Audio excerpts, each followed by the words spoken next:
साथ हमारा, हम लोग बदल सकते हैं हालात का दायरा। महाराष्ट्र के मुस्लिम बहुल इलाकों में ओवैसी की पतंग ने भरी उड़ान। मालेगांव में ओवैसी बने किंगमेकर।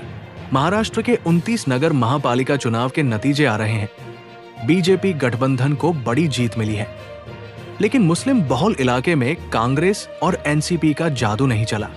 मुस्लिम क्षेत्रों में असदुद्दीन ओवैसी की पार्टी एमआईएम ने सभी को चौंका दिया है। मालेगांव जैसे इलाके में किंगमेकर बनकर उभरी है।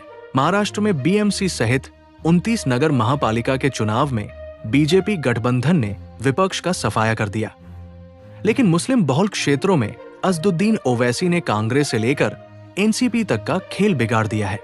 मुस्लिम इलाके में एमआईएम ने जमकर सियासी उड़ान भरी है। राज्य की 29 नगर महापालिका की कुल 2869 सीटों में असदुद्दीन ओवैसी की पार्टी एमआईएम 75 सीटों पर बढ़त बनाए है या फिर जीत दर्ज कर चुकी है। मुंबई के बीएमसी में भले ही ओवैसी ने 3 सीटें जीती हों, लेकिन औरंगाबाद नगर निगम में 24 सीटों पर जीत मिली है, तो मुस्लिम बहुल मालेगांव में किंगमेकर बनकर उभरी है। महाराष्ट्र में मुसलमानों की आबादी करीब 12% है, लेकिन मुंबई में 20% से भी ज्यादा मुस्लिम वोटर हैं। मुंबई की सियासत में मुसलमानों का काफी दबदबा माना जाता है। मुंबई के मुस्लिमों इलाके में ओवैसी ने सिर्फ 3 सीटें जीती हैं, लेकिन कई सीटों पर कांग्रेस से लेकर एनसीपी का गेम खराब कर दिया है। मुंबई के सभी मुस्लिम इलाके में असदुद्दीन ओवैसी ने अपने उम्मीदवार उतारे थे, लेकिन अभी तक 3 सीटों पर उनके कैंडिडेट्स को जीत मिल चुकी है। मुंबई के 3 वार्डों में एमआईएम उम्मीदवारों की जीत हुई है। एमआईएम प्रत्याशी इरशाद खान ने वार्ड 135 से जीत हासिल की है, तो महजबीन अतीक अहमद ने वार्ड 134 और खैरुनिसा हुसैन ने वार्ड 145 से जीत हासिल की है। इस तरह असदुद्दीन ओवैसी ने मुंबई में 3 सीटें जीतकर सभी को चौंका दिया है। एमआईएम ने औरंगाबाद, छत्रपति संभाजीनगर नगर निगम में सबसे अच्छा प्रदर्शन किया है।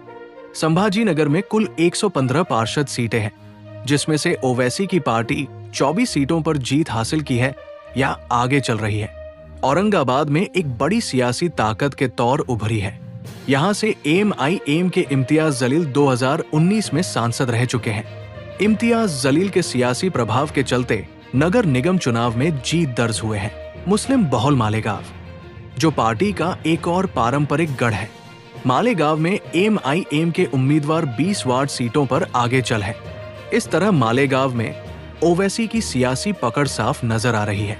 2024 के विधानसभा चुनाव में मालेगांव से ओवैसी के एक विधायक भी जीतने में सफल रहे हैं। मालेगांव नगर निगम चुनाव में कुल 84 सीटें हैं, जिसमें से ओवैसी को सबसे ज्यादा 20 सीट पर बढ़त है।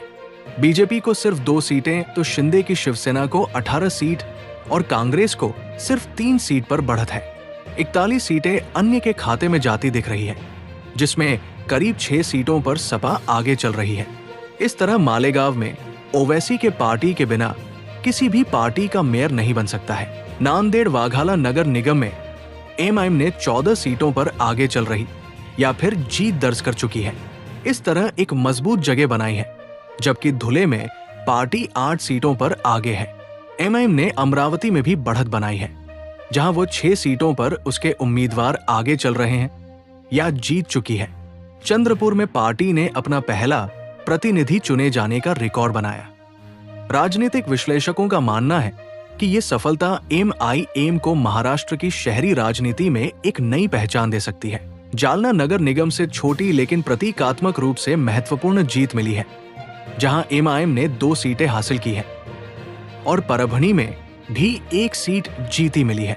इस तरह कुल मिलाकर एमआईएम का प्रदर्शन कुल 2869 सीटों में से 75 सीटों पर जीत उसके पारंपरिक गढ़ों से परे लगातार विस्तार का संकेत देता है।